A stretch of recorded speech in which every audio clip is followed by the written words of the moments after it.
We hear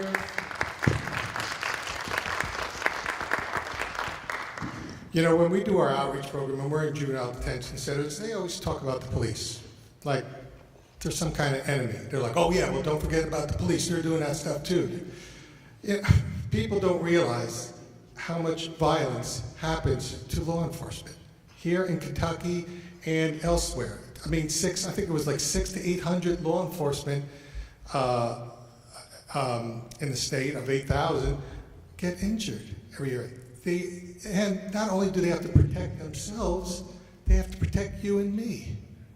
They have to protect themselves for their family. So, I mean, the word hero is thrown about. To protect yourself and to protect others, I'd say that qualifies as a hero. So I don't like anybody talking about any law enforcement like it's the enemy. Are there some bad actors? There's bad actors everywhere. That's the problem, is we never know who's going to be the bad actor. They could be anywhere. So to have one group anywhere picked out as bad actors is really problematic and it's downright prejudice. So I'm making this statement about law enforcement because we have somebody that Chief Conrad had sent to us in the Louisville Metro Department, and I'm going to introduce him in a second. It might take me a while to get his PowerPoint up. And one last thing, I have such tremendous sympathy for all law enforcement because I call it violence's dirty secret, and this is a real can of worms. Nobody snitches. It's really a problem. 50% of violent crimes are not solved because we know who did it. People know who did it. They're not talking. This is the dirty secret, and it's got to change. People have got to let justice do its work. Anyway, I'm going to introduce someone from the Louisville Metro Police Department, from the Community Relations. I wasn't even sure what Community Relations was. Oh, okay. So I'll let you pronounce your name for the camera, and I will try to get your PowerPoint working.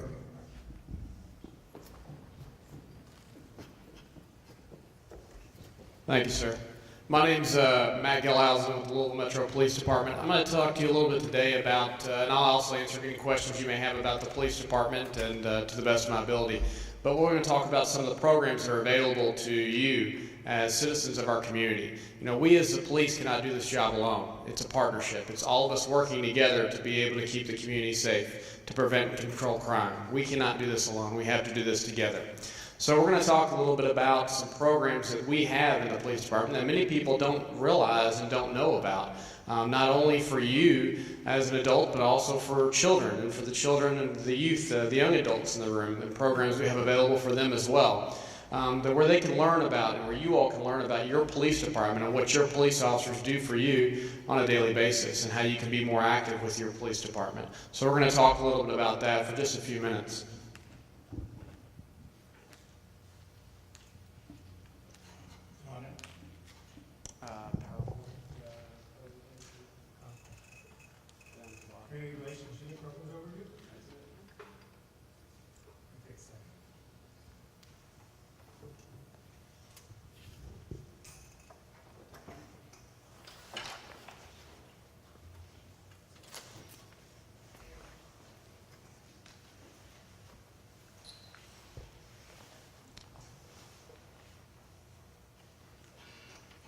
While it's coming up, just a little bit about myself. I've been a police officer. It'll be 7 years in November. Prior to that, I was actually a product of one of these programs that the police department puts on. So I'm a direct result that it works. I knew growing up from the earliest I can remember that I wanted to be a police officer. Didn't know how to do it. Didn't know the way to do it. And I was in Boy Scouts in a scouting program, a youth program, and then I learned about the Explorer program, which is a youth program for young men and women interested in law enforcement. We'll talk about that here in a second. But basically, I got involved with that program and then went from there and was able to learn about law enforcement and to get involved and to realize that the true calling I believe that I have is to serve in the community. I was able to do through that program and to continue to do today. But I've been in the unit I'm in now for 2 years. It'll be 2 years in July. Prior to that, it's a little over 4 years. I was down in the 2nd Division, which is down the Shawnee, Parkland area, Park Duval, down that area. I was a little over 4 years in that area. And I enjoyed working with the residents of the community down there and working in that area for that time. We'll go ahead and get started. The first slide there. Yes, sir. All right, there's 4 programs kind of that we're going to talk about with our department. First is the Citizens Police Academy. Everybody else has probably heard about Neighborhood Watch, right? We're going to talk a little bit about that, as well as the Explorer program and the volunteer program. Next slide, please. First, the Citizens Police Academy. This is a 12-week program that's put on that you can go to if you're 18 years old and you live or work in Louisville, that you can be a part of the Louisville Metro Police Department Citizens Police Academy. The goal is to educate the public, both adults and youth, about what services our police department offers to you. Basically, we want to have an understanding. We want to have an understanding of community support amongst both of us so we can work together. And the ultimate goal, like I said earlier, is to build partnerships within our communities that we serve as a police department.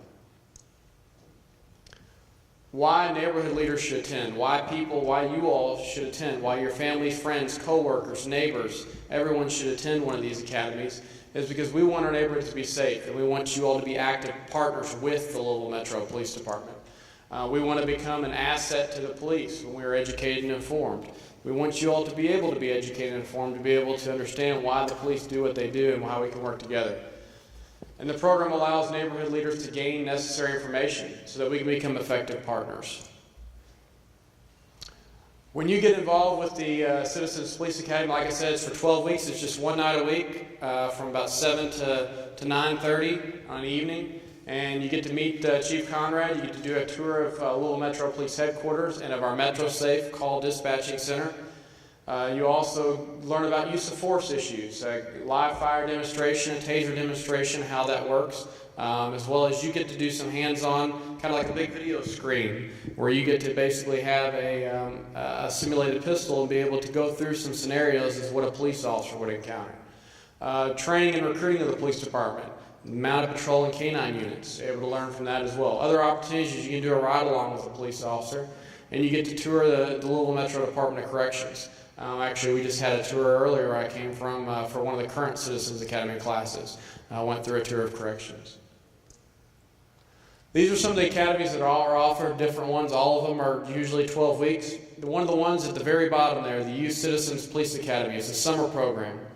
And that's when we're talking about youth. It's for youth. It's for those between the ages of 14 and 17.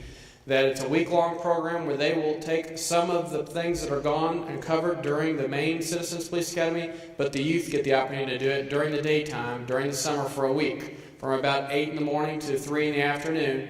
And they get to go on a tour of the jail, talk to the Enough is Enough group, which is a group of ladies that have been through substance abuse and had issues, and talk about how that's affected them and their families and their children.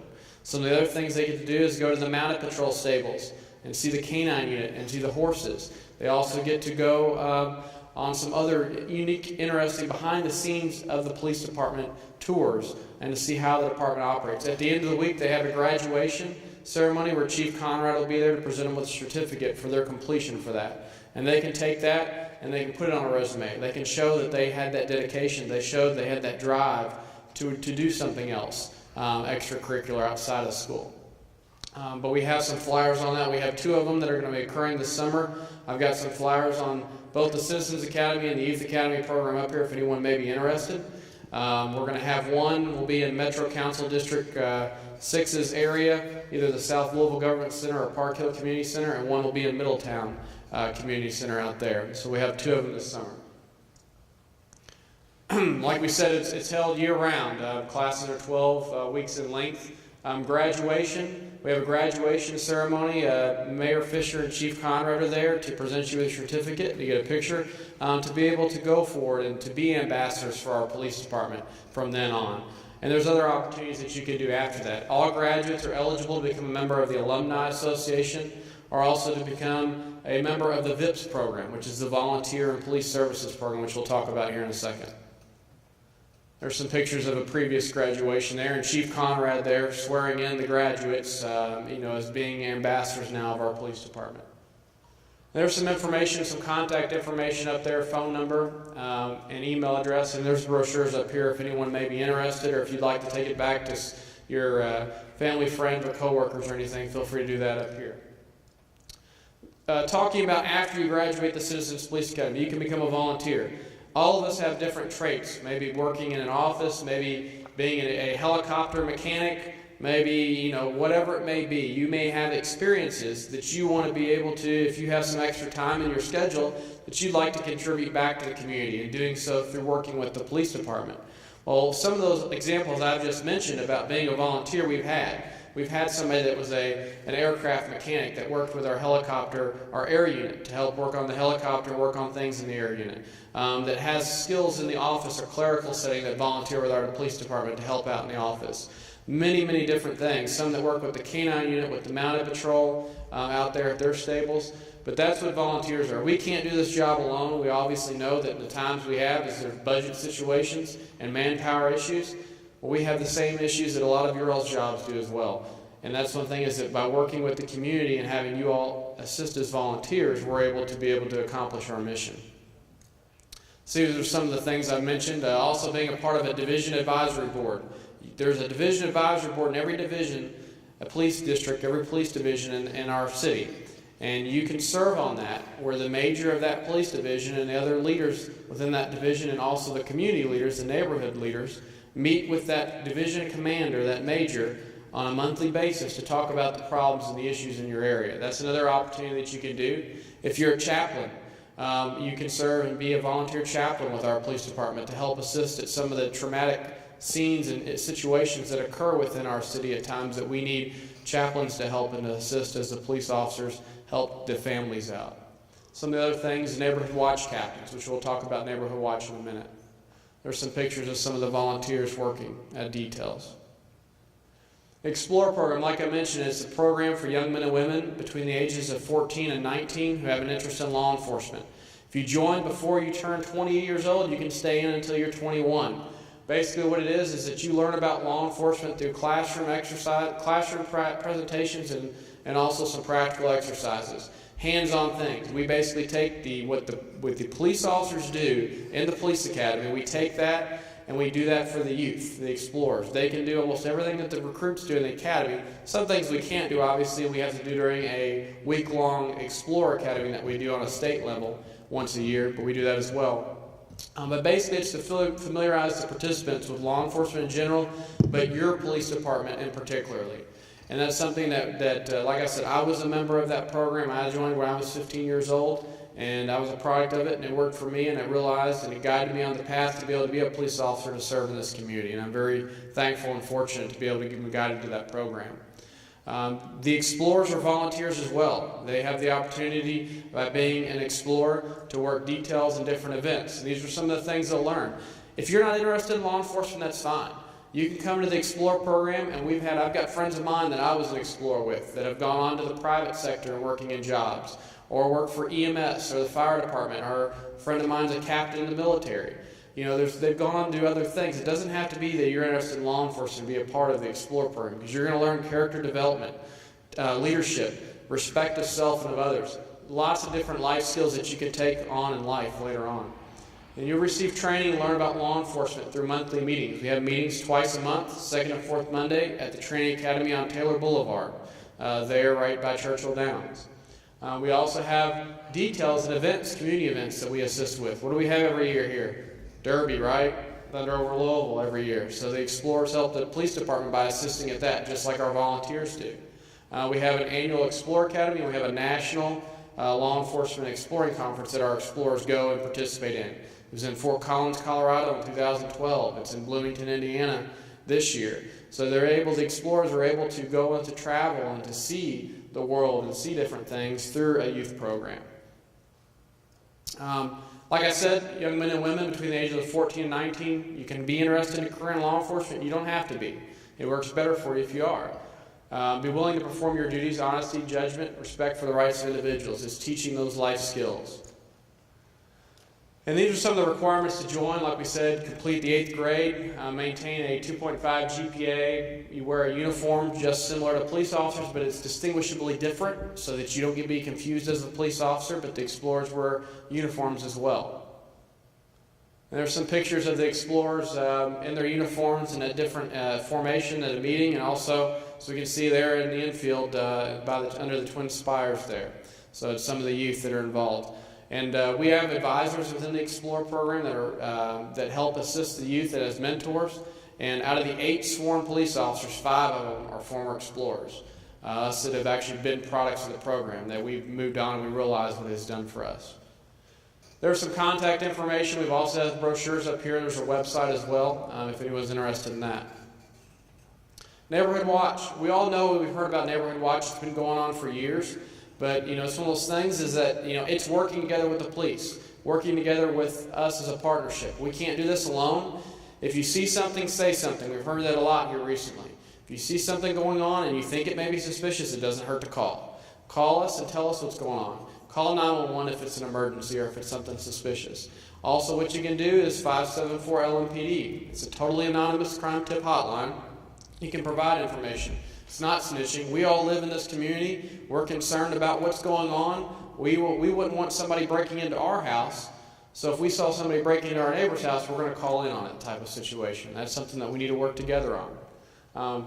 Through the Neighborhood Watch program, you can do a lot of different things. You can have home security surveys. You can have officers come out, and they can make sure to give you some ideas and some help on what you can do to perfect your house, to make it more resistant to burglars or to make it less prone to crime. There's a lot of different things that you can do, property identification, such as engraving your items and things like that, and writing your serial numbers down. We realize that obviously that Neighborhood Watch is more than just the eyes and ears approach to crime prevention, okay? It's more proactive, community-oriented policing, okay? Us working together. All right, next. And like we said, you've probably seen some of these signs throughout the community, Neighborhood Watch, and it's working together with the police department. And there's some contact information there. We also have some brochures up there on the Neighborhood Watch if anybody's interested. Any questions on anything about the Louisville Metro Police Department or any of the programs I mentioned? I got one hand here first. Go ahead. The Explorers or the Citizens Police Academy, because many of us work with troubled youth that may already have a juvenile record or an adult record, are those the youth or adults exempt from these programs?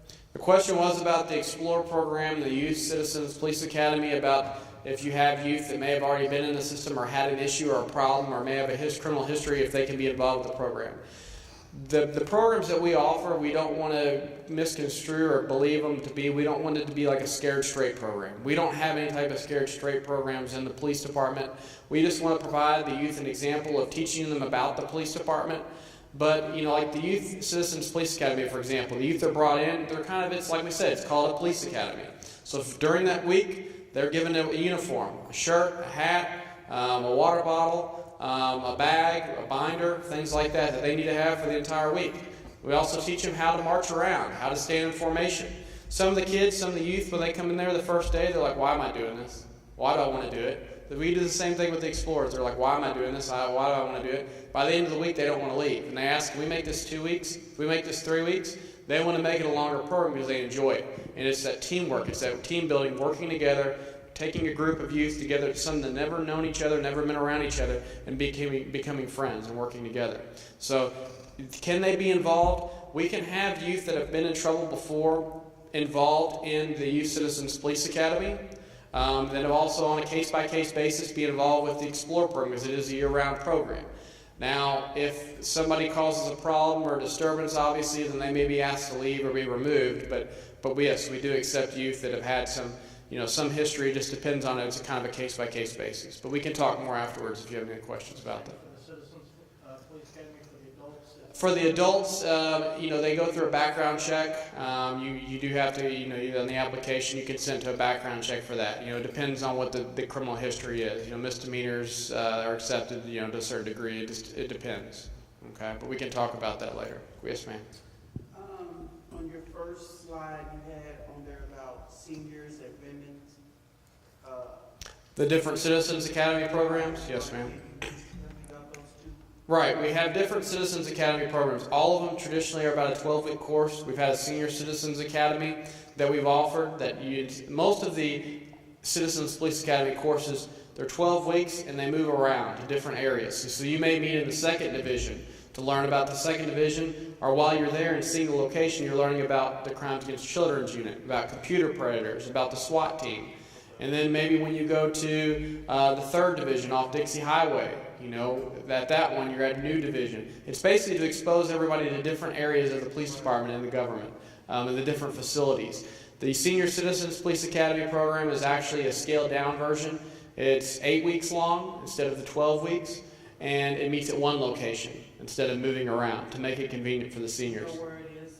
It varies. We can partner. We partner. All 8 weeks are at one location. Right, and we've partnered with different groups to have it at a set location before to offer it to their citizens, to their community center and so forth. Well, I'd like some information on the senior and the women's one. Definitely, and actually there's some talk about us doing a women's one in the fall. My sergeant and lieutenant are planning on doing one in the fall, so we can talk about that. Any other questions? Yes, ma'am. I have a couple questions, one for you and one for him. Okay. For you is, like, how many African Americans are actually in the program? The Explore program? So like a couple, like In the Explore program? Or the Youth Citizens? Okay. The question was how many African Americans are involved in every program that we have with the police department.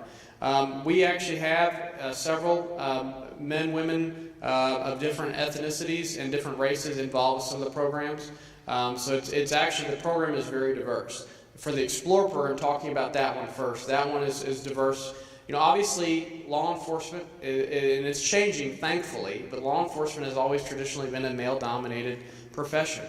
We've thankfully been, because of recruiting and because of getting the word out there and because of other interests, it's changing, and that's great.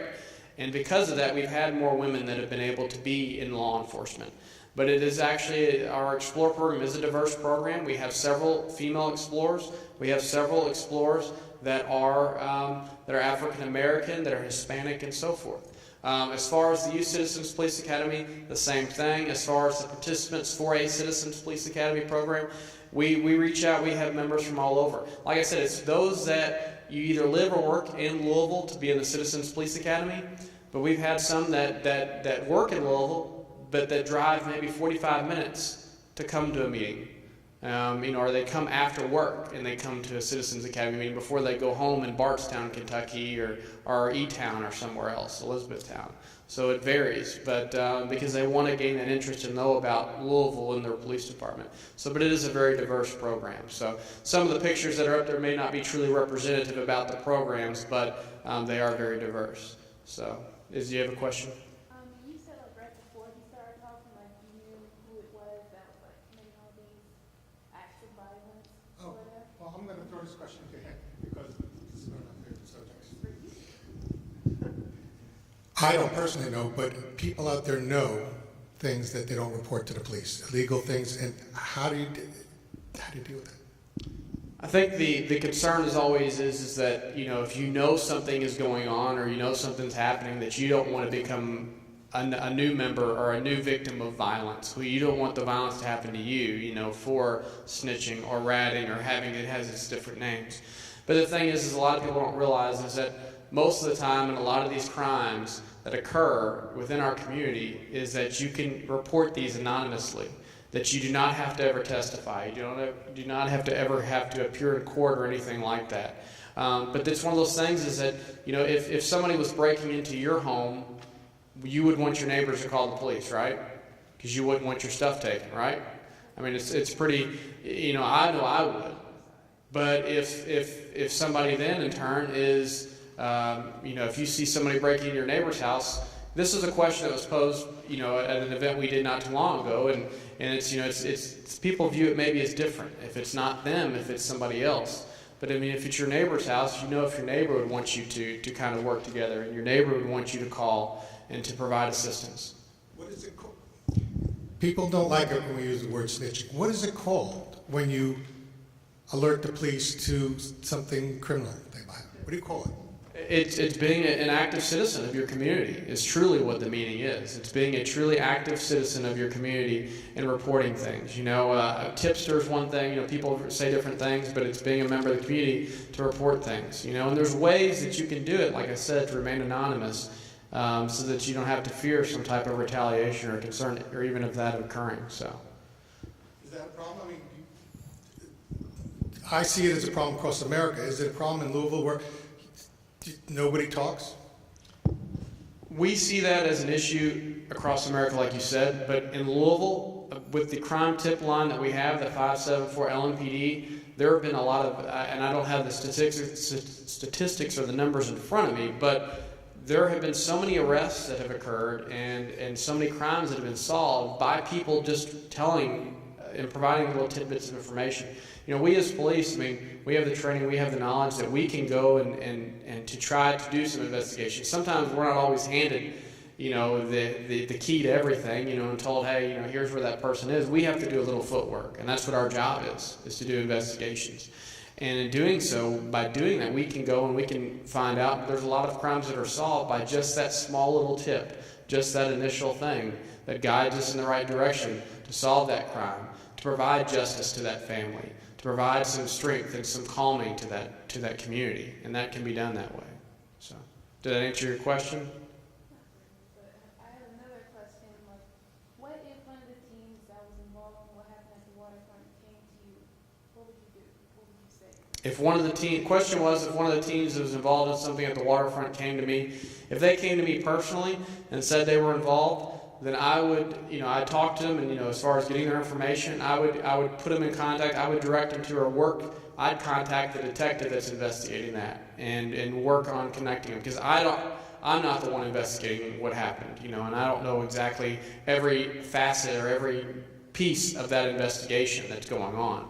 But I would get in contact with that detective and put them in contact to figure out what's going on so that they could work together, you know, to figure out what happened, if they were a witness or if they were somebody that may have been involved, you know. So, I mean, it's kind of putting them in contact to help solve the problem. Yes, sir. To that point, to that incident last weekend, as we see the videos on the bus or in the Davis market and so forth, why is it taking so long to match the faces to people and getting to the people and holding them accountable through arrests, et cetera, for this massive The question was about, you know, using video surveillance footage and things like that, why it's taking so long to match faces. Unfortunately, the media, as when I say media, I'm talking about TV, mainstream TV. You know, a lot of the crimes that we have are not like CSI where things can be solved in 48 minutes. You know, we as a police department, and this is true for police departments across the nation, and even the federal government too, do not have all the tools that maybe the TV or the media shows or mainstream TV shows that we have. We don't have any type of facial recognition software that can bring something up and can combine or show it or search from some other database. You know, a lot of people don't realize, but, you know, there's where do you get the pictures from to compare? Because there's no way to really do it. You know, the only picture place that there would be that would have anybody that have a picture would be maybe your driver's license, right? Well, then that would mean they need to have a driver's license, or they need to have a permit. Well, we don't have control over that. That's the state. That's the State Department of Transportation that controls your driver's license. So there's no way that, you know, we have to go through steps when we're doing investigations to even get a driver's license photo, because it is through the state and not local government. So, you know, to answer your question about why it may be taking so long to identify is because at that time, we're going through and we're having to put boots on the ground, as you can say, or put our feet in the community to ask, and that's where we need the public's help. Because, you know, our officers, you know, obviously, there's only 1,264 of us authorized numbers of police officers, Louisville Metro police officers, 1,264 authorized police officers for our department. You know, we are running with some vacancies. You know, and that's the only people we have out here in our community of almost a million or so. So, you know, we have to have the community's help to help identify people, to help solve problems. We can't do it alone. And that's why the media helps us to put pictures out there, to have people call in and say, hey, I know who that person may be, or I know where they may be staying, to help us, because we can't do that alone in helping to identify who those people are.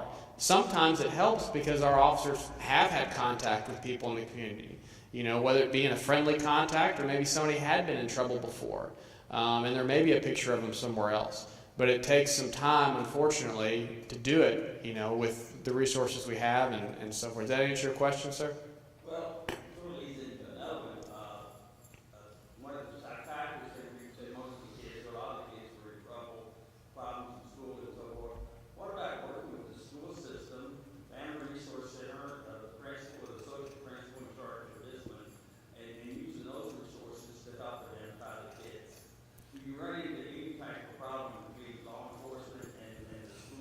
We work well with, the question was about working with the school system to help identify the children and so on. We work well with Jefferson County Public Schools, but as you know though, when someone's a juvenile and they are, not an adult, that, the school system can't automatically just give information and give things over because that is a privacy issue. So, but we do work well with Jefferson County Public Schools, and they have a security and investigation side of the school board, and they work well with us, and most of them are retired police officers that work for that agency. So the working in the back and forth, it works well, it just takes time to be able to go through it, unfortunately, and to try to gain the information. Like I said, a lot of it's privacy, too. So. We'll get to you in a second. 1,200 law enforcement, right? About 1,264 is what we're authorized for, and then if you look at the sheriff's office and all the other smaller departments and corrections, there's probably about 2,000 police officers in Louisville Metro. But in LAPD, it's, let's say 1,300. They're not all working at the same time, right? Right. No, I mean, you can have, right, there's 3 shifts, So that's like 300 working at, 400 working at one time. Well, and you can have, like right now in the division we're in, the first division, there may be anywhere from 8 to 15 officers working right now on this shift. And then there's an additional downtown area patrol segment that helps patrol the downtown area and the waterfront and all of that, since there's so many citizens that come into our downtown area for work or for play and so forth every day. So there's a downtown. So you could be anywhere from 8 to 20 officers just on a shift. It just depends per division. And not all the shifts are out on the street. They have to work, of course, in buildings and offices and man the phones and the operating system, right? Right, to some degree. We try to rely on a lot of civilian help as well, and volunteers, like I mentioned, in some areas to help so that the officers can be on the street and not stuck, behind a desk or answering a phone. But yes, there's administrative jobs and investigations too. Exactly. I mean, the point is, that, of course, you need the community's help. It's just impossible to do it. Even if you had 10 times that on the street, it would be impossible to. I mean, you're enforcing the law. You're not enforcing principles, as I think Chief Conrad said. No, but of the people that are working on a shift, let's say at any given time, the ones that are out in the field in the districts on the patrols, are they younger folks like you, and then we're in the picture? Is that where the younger people start out? When you graduate the police academy, you start out in patrol. I mean, everybody starts out in patrol, and then age range. I mean, there's officers that are in patrol that are in their 50s, so it varies. But I mean, the younger ones, could be anywhere from 21 to 30 years old. Some graduate the police academy at 44 years old, so it varies.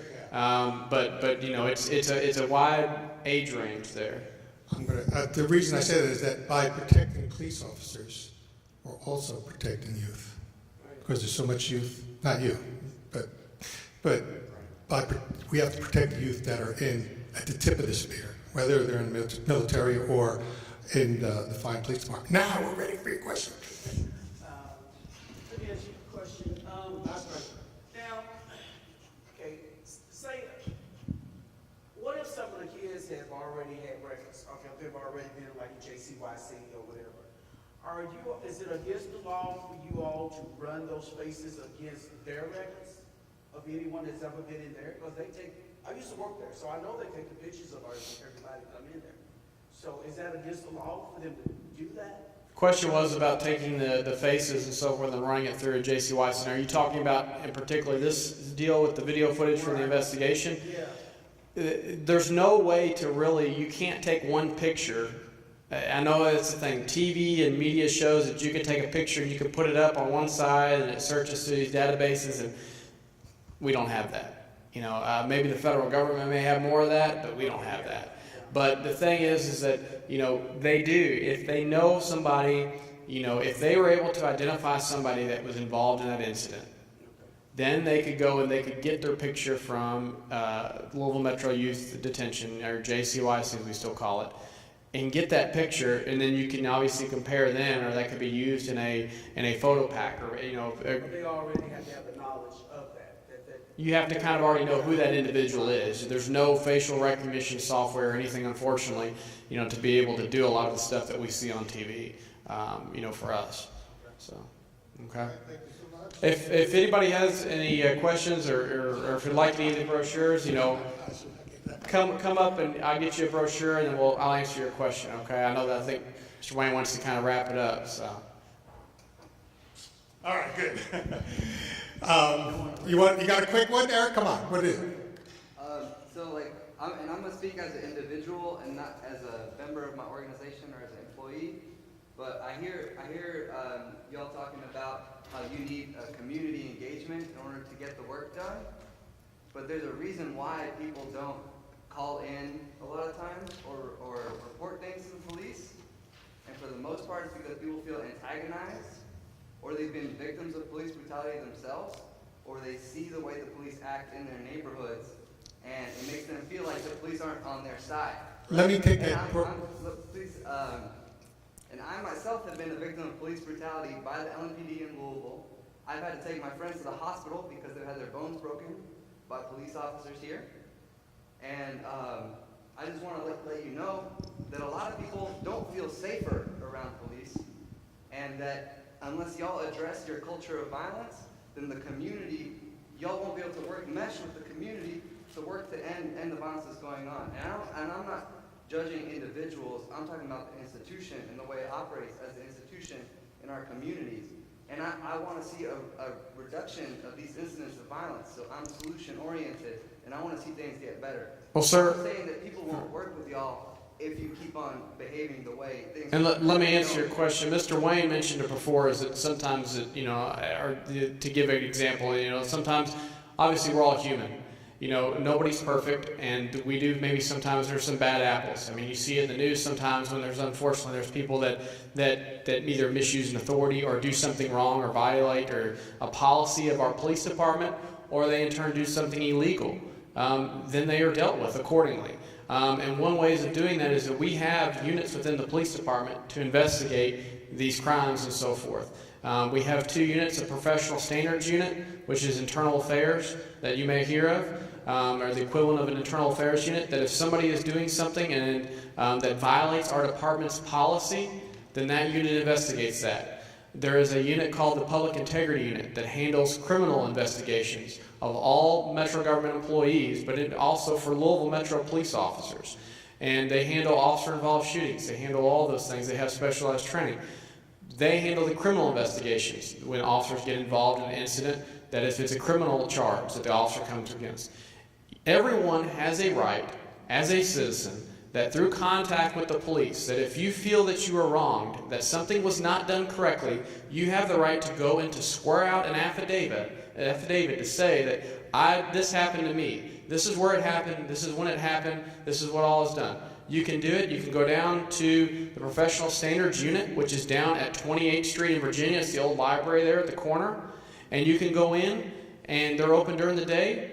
And you can even call and say that you can do some things over the phone, but to swear out an affidavit, you have to go in person. And you take a sworn affidavit saying this is what happened, and it will be fully investigated. That is what the unit's there for, and that's what it is, to prevent problems and prevent things from occurring within our community, or to have something going on without being investigated, because people are going to be held accountable for their actions, and that's what those units are there for, to do that. So if there were any instances, I apologize if anything's ever happened to you, and I don't know the specific instances or to your family or your friends, but if there were anything, is that a lot of people don't realize that there's resources out there to report things. And these are the ways to do it. And like I said, it's called the Professional Standards Unit. It's called the Public Integrity Unit. And these 2 units to do these investigations. I encourage anyone that has ever been or had any issues or to submit a complaint, and to go to those units and to be able to do that. Did they get a lot of complaints? There are complaints, yes. There are complaints that come in. There's other things too. Things can be initiated from a public complaint. The chief can initiate complaints. If the chief receives information, or if the chief has an idea of some type of wrongdoing that's going on or something that's occurring, and he may question it, he can initiate an investigation as well. So there's investigations that are initiated within the department too, as well as outside of the department. What do you think, Eric? Satisfied? Satisfied? I wasn't even really looking for an answer. I just want to let you know how a lot of people in the community do feel and how that impacts And, Collaboration between the and it was a good point, a good statement you made. The thing is that I think people realize too is that we want to rectify, the terrors in the relationship or in this partnership, and we want to make and set a great foundation so we can build upon it. And in doing so is putting out that information of how we can make change and do different. Things may happen in the past, but we need to move forward into the future and doing so together to make sure these partnerships work well. And that's one way we can do it. And that's the thing is that people sometimes, like I said, don't realize things that are available to be able to do that. And, but thank you for your statement. We're going to do this last question because we're already 40 minutes over. And I just got two real quick points. One, and if you don't go to where the police officer said go and file a complaint, then it's on you. Because something happened doesn't mean you can't take care of it now. So tell your friend to go to 28th of Virginia, file the claim, and see what happened, because it's not the police department themselves that goes and does it. So you go there. And then to your point, young lady, if you don't tell the police, let's say you saw something happen, then it could happen to you the next time.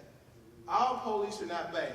There are some people who are bad, but all police are not bad. So these forums are to help people, not just those that are abused or not abused, to understand that if you don't tell, you're hurting yourself. Because one day it can happen to you. Just because it happened to somebody else don't mean it won't happen. So yeah, you can call the 574 LMPD, and if you don't, next time it might be you. Thank you for having me. Thank you, sir. Well, from what I've witnessed, it seems like depending on where the people live, if you call the police, they take their time to get there. And if you do call them, they don't really handle the situation right. They come there, I don't know if they're lazy, they just be like, oh, I didn't witness it, so I can't do nothing about it. And the thing is, ma'am, and I'll explain your situation. Like I mentioned earlier about staffing, there could be anywhere from 8 officers to 15 officers working in a division during a shift. A lot of the thing is because when you call in about something, say for example, you're calling in and you're saying that, somebody broke into my car and I need to call, I want somebody to come take a police report because someone broke into my vehicle. That, at that time, becomes a report run.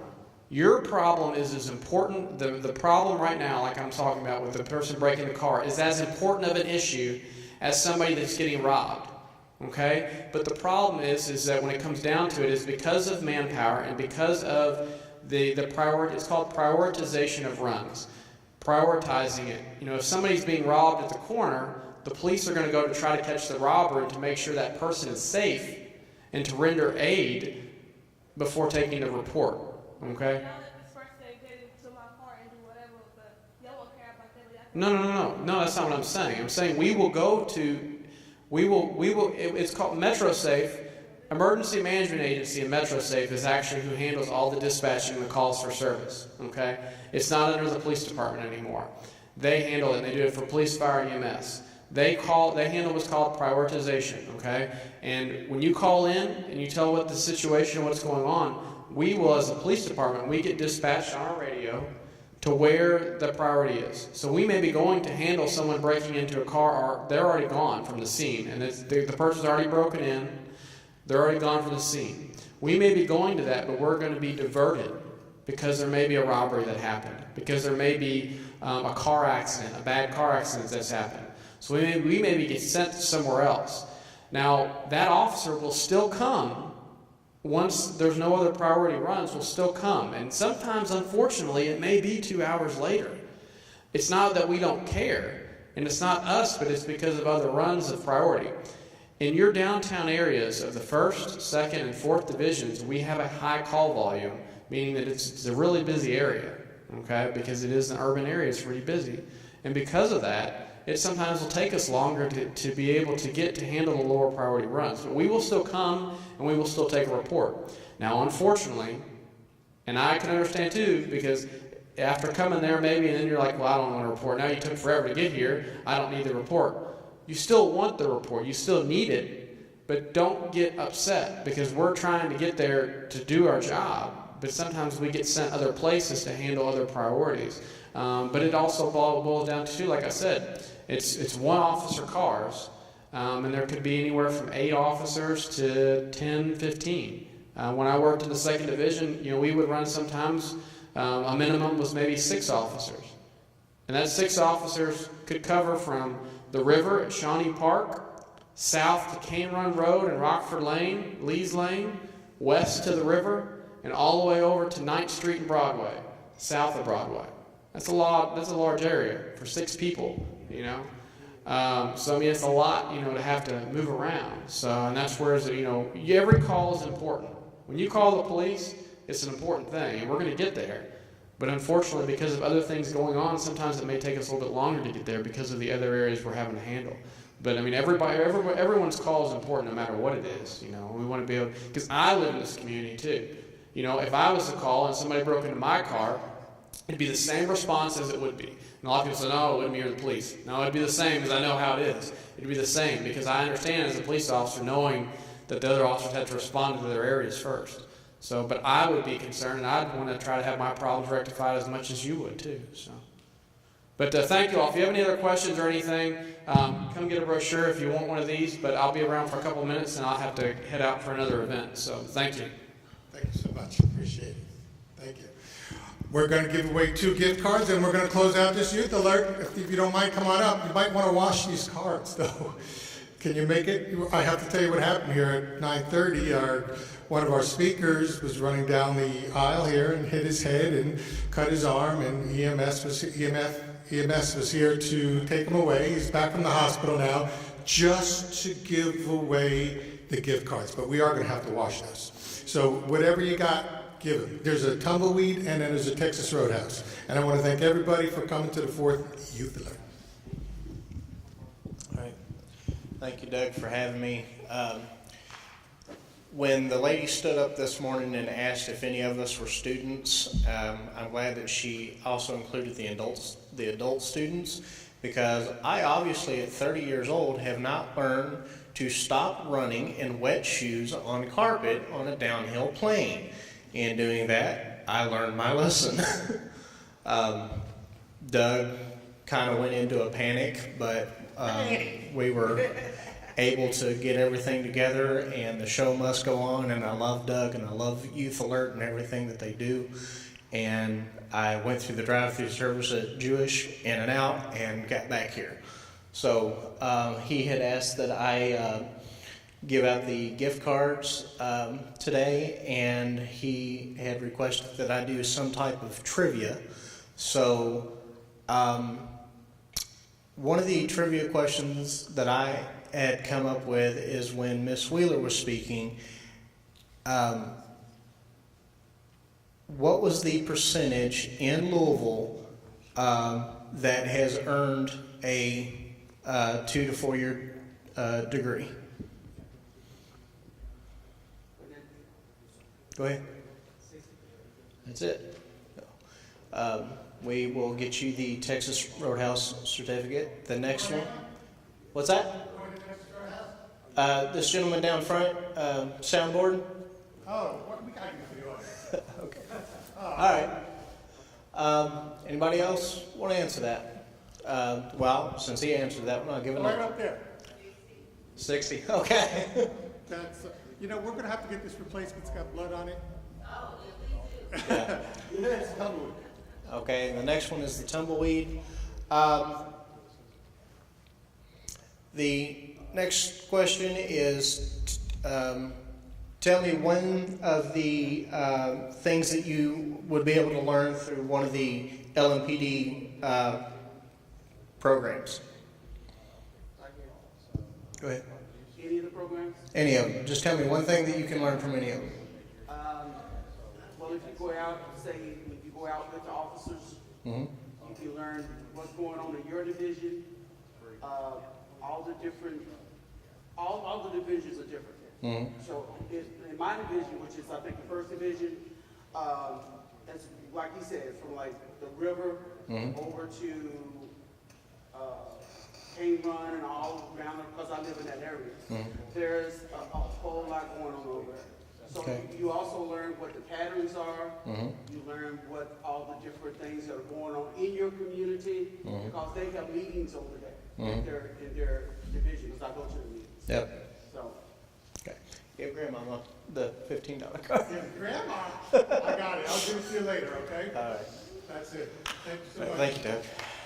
And the guy who started the event with the emergency is going to end the event. Thank you so much. And by the way, we hope to have the next Youth Alert event at the Waterfront Park to invite the same people there and even the perpetrators after they check in with Louisville Metro Police. Thank you for coming. Bye. You're welcome.